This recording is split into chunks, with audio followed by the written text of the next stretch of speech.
We all know that we're living through challenging and troubling times. We're in the midst of a pandemic. Cities and whole countries are being locked down for months on end.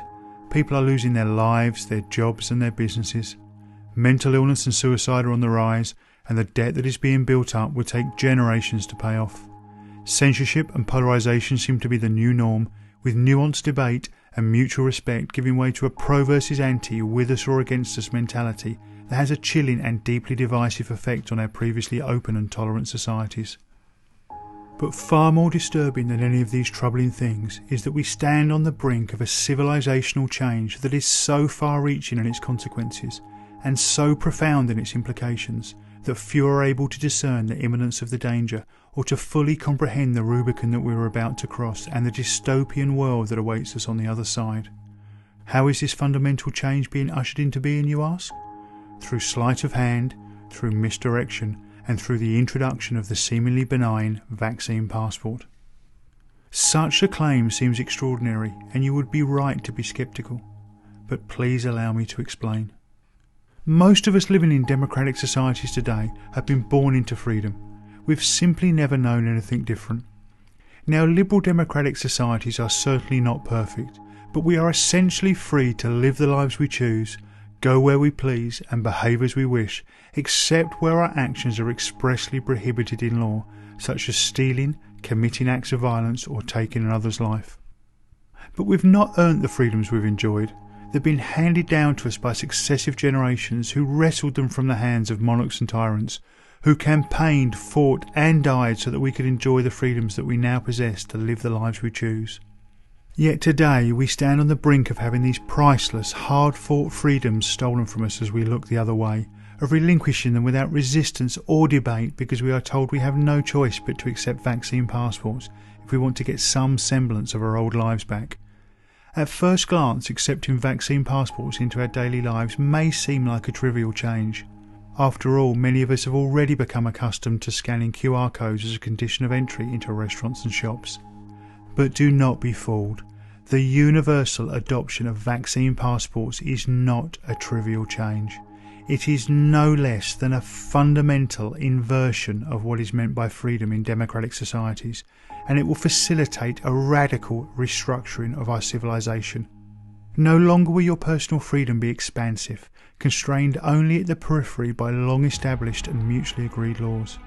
Instead, what will remain of your freedom will be limited to those things that you've been given explicit permission to do by some unseen algorithmic power mediated through the screen of your smartphone, one green tick at a time. Let me say this again, for it is critically important to understand. Today, we are essentially free to do anything we choose except where our actions are prohibited in law. However, after the introduction of vaccine passports, that concept of freedom will be consigned to history, replaced by a completely new system in which you will only be allowed to do the things that you have been given explicit permission to do. This is what I mean by a fundamental inversion of freedom. Almost overnight, our enshrined and protected freedoms will become mere privileges, temporarily granted to us for compliance and good behaviour. Can I go into this restaurant, this concert, this sporting event? Can I get on this bus, this plane or in this taxi? Can I go into this shop, this doctor's surgery or even into my place of work? Participation in such trivial day-to-day activities will be contingent on permissions granted to us via our smartphones, permissions which themselves will be liable to change from one day to the next. And don't think for a second that because you are now double vaccinated this won't apply to you. Australia, a country of under 26 million people, has recently signed contracts to secure a further 195 million vaccine doses on top of the millions of doses already purchased. That's about a booster shot every 6 months for the next 4 years. So in a couple of years from now, if you are 2 days late getting your booster shot for the latest COVID variant, you might as well forget that dinner with friends at your favourite restaurant. Those privileges will have been automatically revoked. And it won't stop there. Vaccine passports are just a Trojan horse. Behind the seemingly benign functional facade lays a digital ID scheme built on a software platform that is designed to be extended over time. Today you'll just get a simple binary green tick or red cross indicating your authorised inclusion or exclusion from everyday society. But tomorrow you'll be rated on every aspect of your life. Points added for behaviour deemed supportive of the government and big business. Points subtracted for anything deemed to be divergent from the required norms. So how many times did you inadvertently break the 1.5 metre social distancing rule today? What about that mildly critical post on social media about some government policy? What about that video you shared with a friend raising legitimate questions about the current approved narrative? Watch your social credit score tumble, and as it does, your access to the services essential for everyday life revoked, one privilege at a time. This sounds extreme, but the social credit system is already a reality in China, where people can't even board a train if their score falls below a certain threshold. Make no mistake, this is coming soon and to the entire world, and it's coming hidden in the vaccine passport Trojan horse.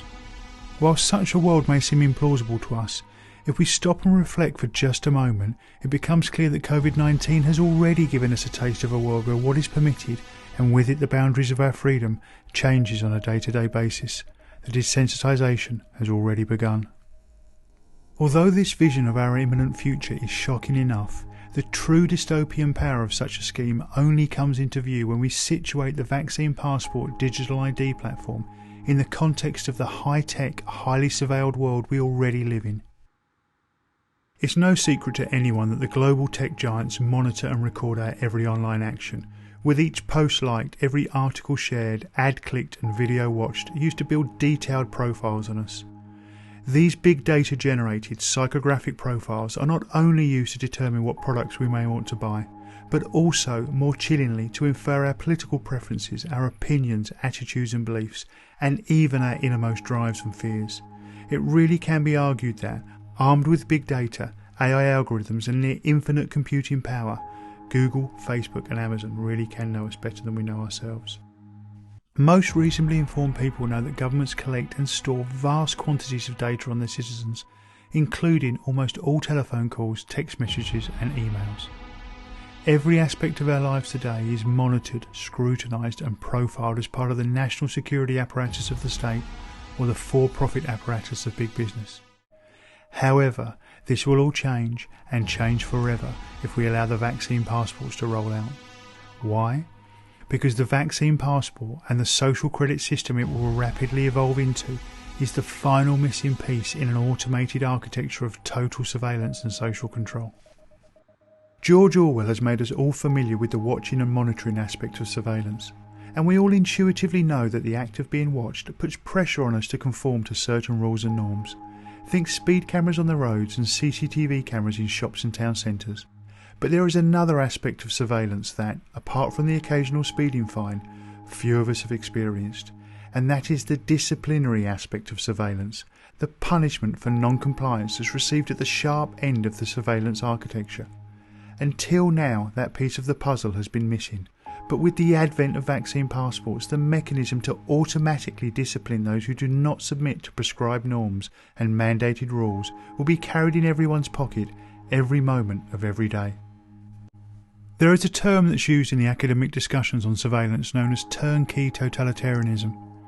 This is the idea that the surveillance infrastructure for a totalitarian system has been constructed around us, but it has not yet been switched on. The machine is ready, but the key has not yet been turned. Vaccine passports are the last part of that infrastructure, the last cog in the machine. They are the disciplinary sharp end of the totalitarian system of surveillance and control. Once we allow this final, critical part of the infrastructure to be slotted into place, once we accept it as just a normal part of daily life, the key will be turned, the Rubicon will be crossed, and there will be no going back.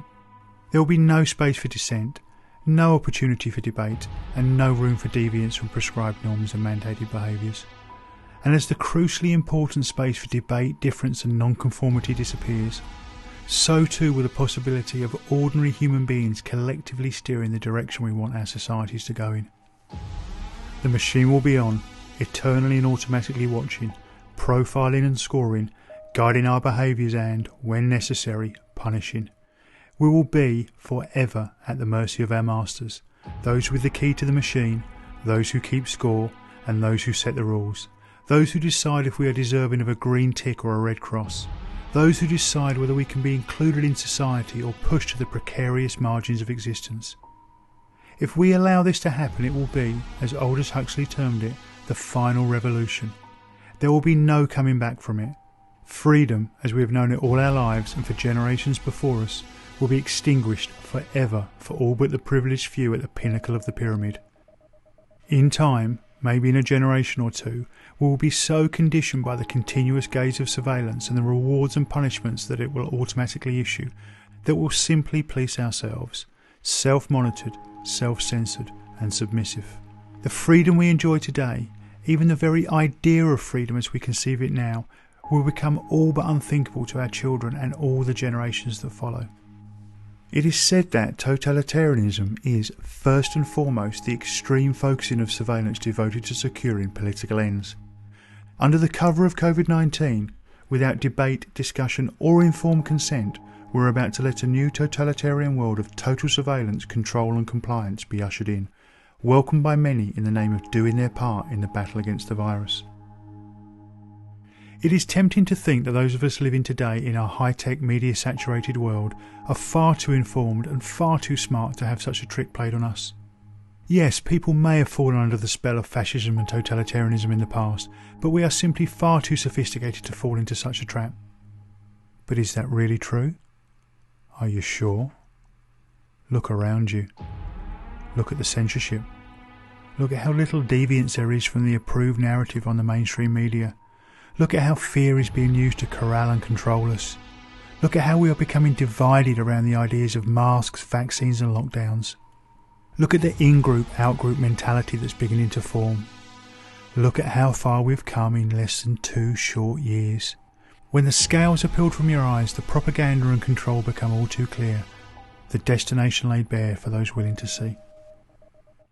Given the gravity of what I'm suggesting, I ask you now to pause for a moment and consider this. For centuries, perhaps millennia, the torch of freedom has been passed from generation to generation, often paid for with blood, the flames of that torch fanned by the hands it passed through. Those of us alive today who are fortunate enough to live in democratic societies now hold that torch.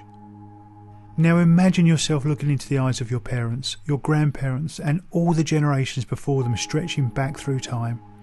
Look at all those who gave their lives so that we might live free, who fought, who campaigned, who protested, who faced down despots so that individual liberty could be secured for them and for their descendants. Are you willing to look them in the eyes and tell them that you let the torch go out forever because of a virus? That you let the flame die because you were too fearful, too apathetic, too trusting or too easily manipulated to stand firm, stand tall and keep the flame alive? Now imagine yourself looking forward in time and bring to mind all your descendants, your children and your grandchildren, be they living or yet to come, and all those generations that will follow us. Look them in the eyes and tell them that the gift of freedom was handed down to us, but we allowed it to be taken from us and hence from them because we didn't see the sleight of hand trick that was being played, or if we did nothing to stop it. Can you feel the weight of responsibility that rests upon your shoulders now? Will you be able to live with the shame of knowing that you were one of those who stood idle, locked down, cowered in your home as the precious gift of freedom through sleight of hand, manipulation and misdirection was stolen from you and from all future generations to come? It should not matter where we find ourselves on the political spectrum, what our views are on masks, vaccines and lockdowns, whether we are rich or poor, or even if we are in the police or the military. We may disagree on many things, but surely we can all agree on this, that the freedom we enjoy today is the most precious of gifts, that it has been passed down to us and that it must be cherished, nurtured and defended at all costs for the generations to come. It should be clear by now that the vaccine passport, COVID pass, green pass or however they choose to brand it has absolutely nothing to do with your health. And despite how it's being sold to us, its global rollout is not the way we will get our old lives back. In fact, the reverse is true. Vaccine passports are the perfectly engineered gateway for creating a completely new type of controlled and surveilled society, the likes of which we have never seen before. Therefore, under no circumstances, no matter what pressure is applied to us, must we allow vaccine passports to be introduced. Make no mistake, we stand at a pivotal moment in history. like the Spartans at the Battle of Thermopylae or the young men and boys on the beaches of Normandy. The true scale of what is at stake cannot be overstated. But this is not a message of fear and division. This is a message of hope, and it is a message of unity. I share this as my way of sounding the alarm, of calling attention to the imminent danger we all face. We are born free, sovereign beings on this beautiful earth. We are all brothers and sisters. We are one human family, regardless of colour, creed or nationality. No weapons need be forged, no ramparts stormed, no buildings raised. We simply need to stand up, to stand united and say enough is enough. We've seen through the tricks. We see the plan clearly now, and we will not allow our freedom to be taken from us. The torch of liberty will not be extinguished, not now, not ever, and certainly not on our watch. Our moment has come to defend it for all future generations, to fan its flames and to pass it on intact and invigorated to the generations that follow us. To our descendants we must say, in unison, we will not let you down. If this message resonates with you, I ask you to share it with your family and friends, for the time to act is now.